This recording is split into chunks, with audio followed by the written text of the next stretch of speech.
Hi, tonight we're going to talk about soul being stronger than turmoil. We can't avoid turmoil, but we can choose to rise above it in the soul if we stop belly aching. There are things we do, like constantly complaining, that becomes a behavior that drains the positive energy and happiness from our being. Some pressures we can't avoid, like our finances, so we have to deal with money.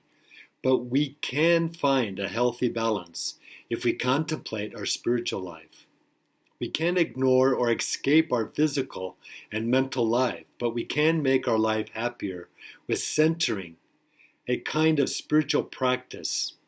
We need time to be still and tranquil and make the adjustments to let go of the pressures that squeeze out our peace and love away from us. To make our brain work better and faster, in order to create the life we want, we need to identify our good and bad habits.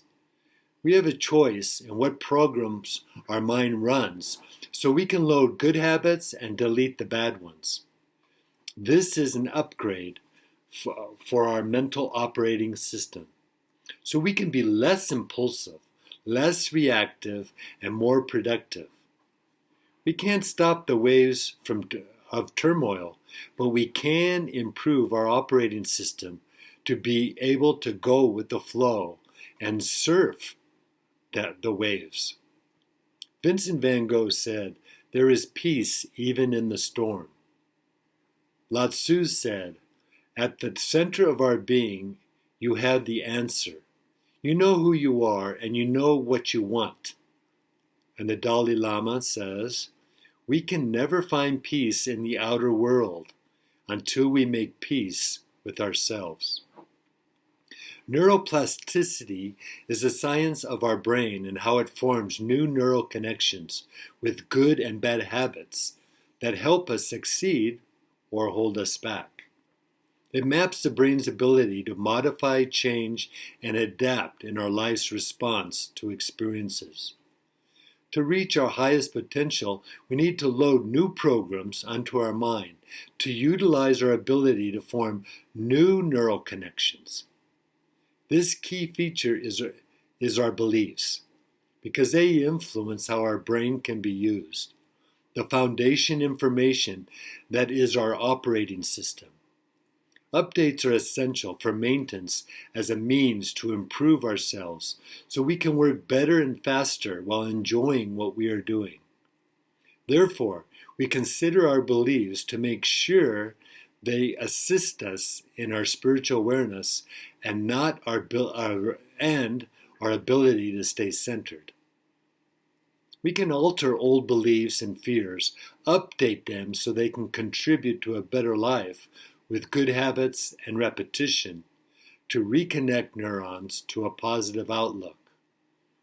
We don't have to be pushed around anymore by fears in our mind, so we can live in every moment and love every day. Mark Twain said, "Courage is not the absence of fear, it is acting in spite of it." The Dalai Lama says, "According to my own experience, the highest level of inner calm comes from development of love and compassion.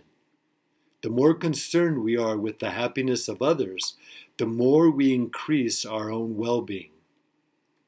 Friendliness and warmth towards others allows us to relax and helps us to dispel our sense of fear or insecurity so we can overcome whatever obstacles we face. Nothing materially or mentally can take away turmoil in our life, but rising above it with observation and consciousness can help us be calm and peaceful at the center of our being. Our problems engulf us when we fear them, which is in the mind. But when we observe them in our consciousness, we rise above them. We see the whole picture, the positives and the negatives in our soul. We can look beyond the imperfections that are only in the mind. We can be in the middle of darkness and with emotional confusion and still see the light of day, as life doesn't become trouble-free. We just become deeper and more intense. Our consciousness always knows what to do to restore balance. The conflict is in the mind. Our thoughts are what troubles us, but our soul is not pulled into that mental storm as it observes the direction of the wind, accepts what is, and then changes the sails so we can grasp the peace.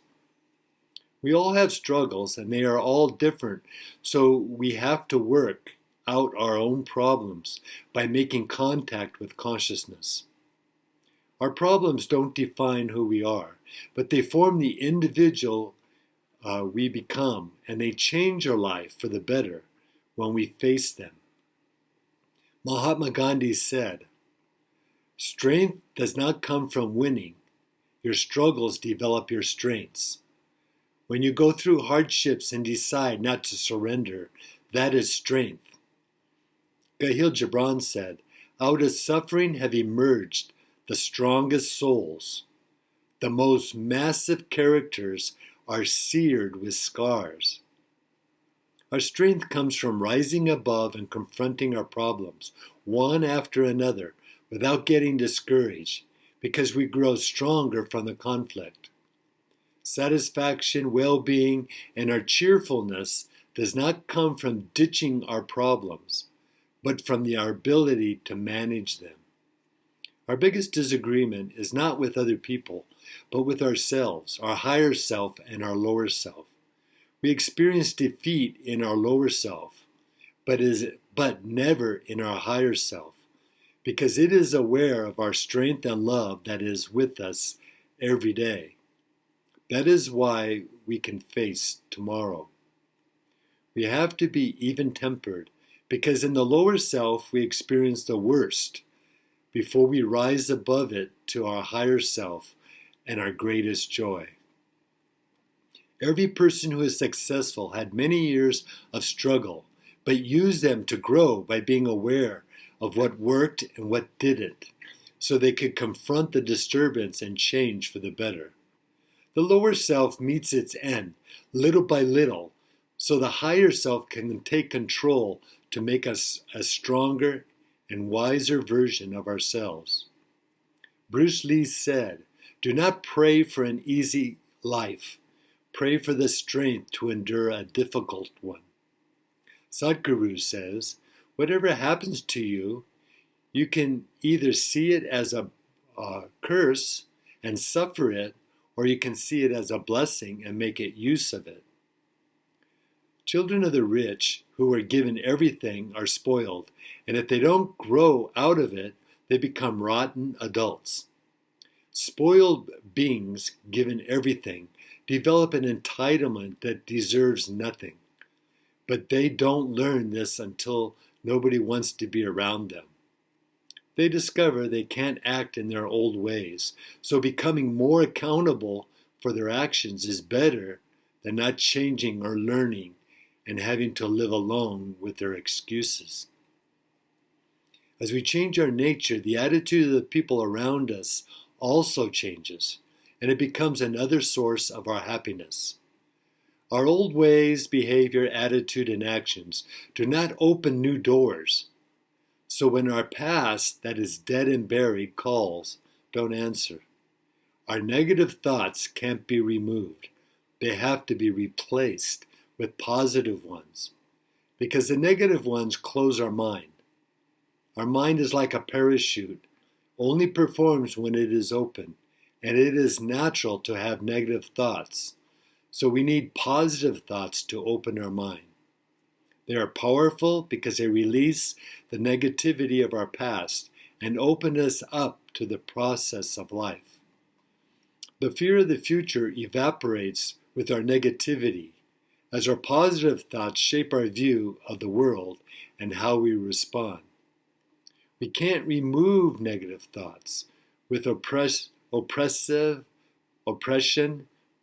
pressure, or force.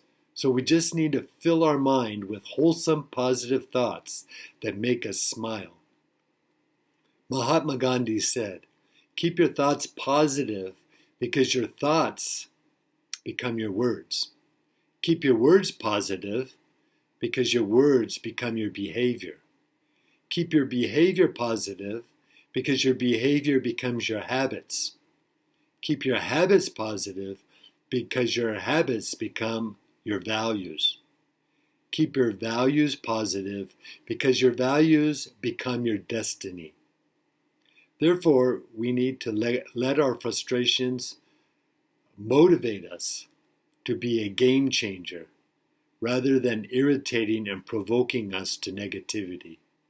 We do this by focusing on what we can control and not worrying about the thoughts that lead to nowhere, as we just let them go. Nelson Mandela said, "A winner is a dreamer who never gives up." The Dalai Lama says, "The goal is not to be better than other persons, but your previous self." Thank you.